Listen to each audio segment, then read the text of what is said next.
Hi, I'm Barbara O'Neill and I'm speaking to you from Spain. I'm in the northern part of southern Spain. I'm in Andalusia.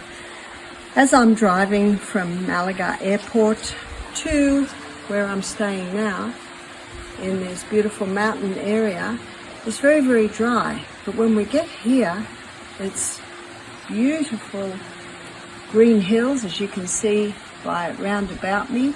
You possibly can hear the water in the background. There's water coming from springs down in the mountains. And it makes me think of a few things when I'm here. One is, there are apparently 70 million olive trees in this area. And as we were coming in, it's just hill after hill after hill of olive trees. And the olive is a wonderful fruit. I guess you could call it a fruit, because the classification of a fruit is that it has its seed in it. And so with the olive, what are the values of the olive? Well, from the leaf of the tree, you can get olive leaf extract.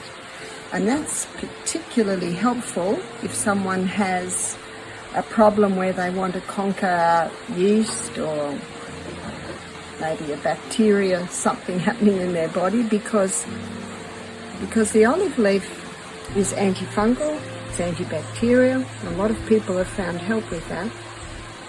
Some people that have a cold or a bad cough, they'll take the olive leaf extract 3 times a day and find it very helpful.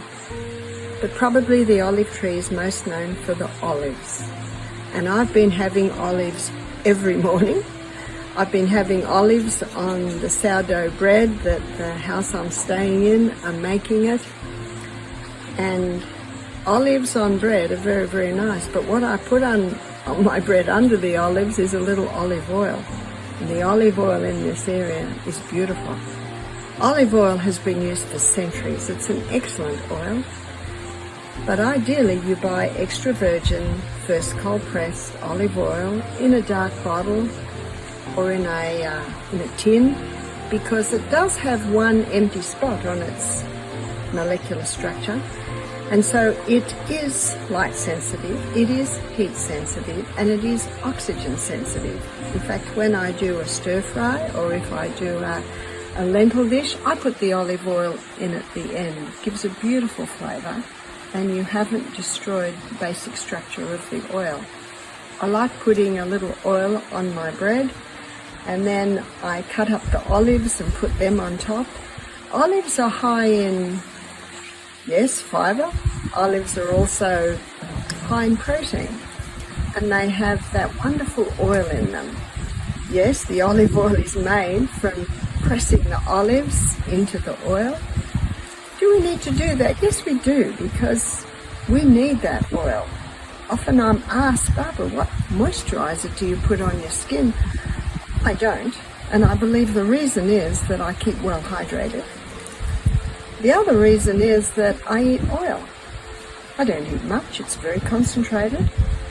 In fact, for breakfast this morning on my bread, I might have had half a teaspoon of olive oil. You do not need very much.